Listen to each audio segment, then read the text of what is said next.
我没รับสิ่งเขาก็พูดถึงเลี้ยงว่าคนเลี้ยงอย่าโกงผู้ที่มีรับสิ่งมันวาง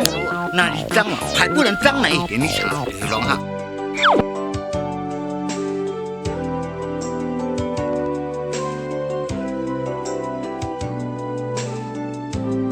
พี่หนุ่ม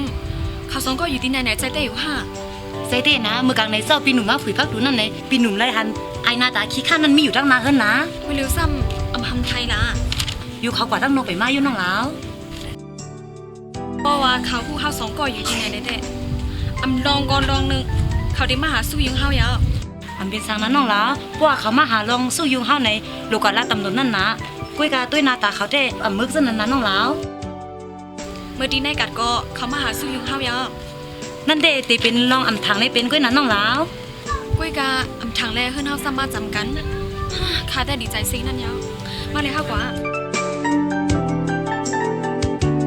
ขอย้ำหน่อยมานี่ก็ว่าไงว่าบ้านทุกวันแทงบอลนึงเนี่ยตีใจใส่บอลนึกเก่าบอกข้าเว้ยก็กระบอกต้องทำก็ได้ก็นี่ด้วยนางหนุ่มดีฮักก็เกิดนั่นแหละด้วยไปดีฮักแค่นั้น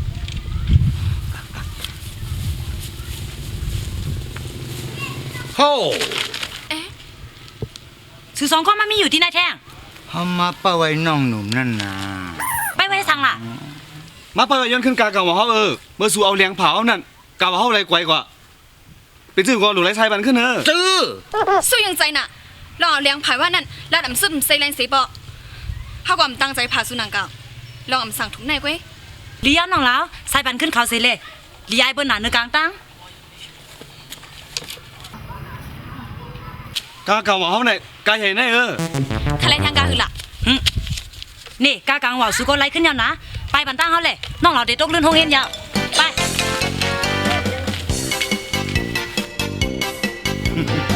คือก็บอกมันเนี่ยเหลือเงินหาคันนี้เอาเมื่อไปเป็นเหงไงนำด้วยนะก็ด้วยขาของก้นเนี่ยมีในแย่สกปรกมีเหงไงเนี่ยปาลังกายอันไหนซื้อด้านนั้นน่ะพี่ไอ้ข้าเลยกาจอมตั้งหลังนั่งเหล่านั่นข้าใครหูมันเอาไปสั่งไว้ขนาดไหนพี่ไอ้ไปกันไหนขนาดก็จะรู้ป้าเห็นสังกุญยองเนี่ยนี่ไอ้เรากว่าห้องเห็นเด้อไอ้หนุ่มป้าชายเนี่ยมันกว่าห้องเห็นที่กว่าดีกับการอะไรก็เดี๋ยวต้องนั่งหนุ่มมือโอ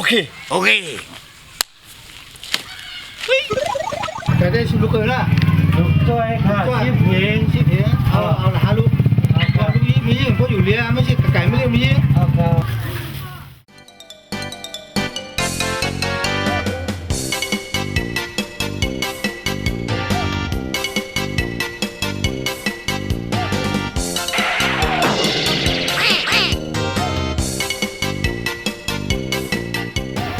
ตัวยัง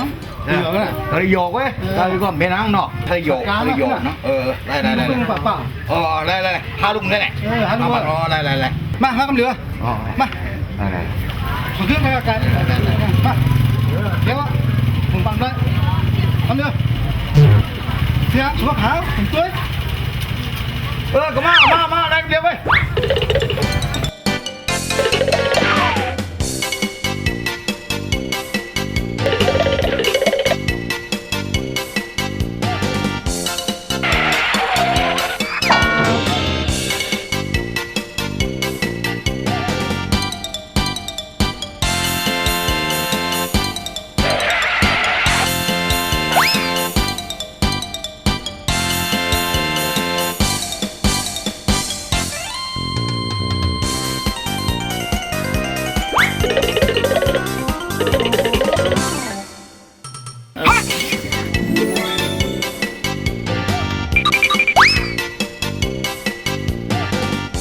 ยกขึ้น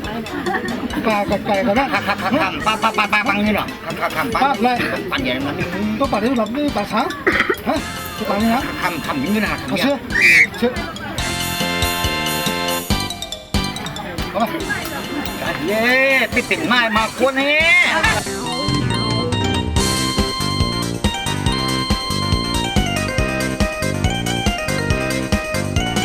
เมียนนี้ทางนี้ชิคกี้พายชุดผืนนี้มาไก่คนนี้ตาตาจำดีคือเที่ยง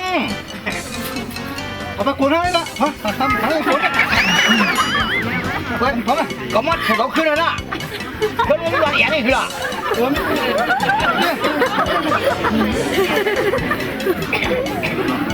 ฮัลโหลเว้ยกะไก่นะฮะปากไอ้เจ้าจ้ะโอ้ก็มีเงินอูตายเหรอเงินเขาถัดท้อยกินกับผัดตัวอย่าเอาละ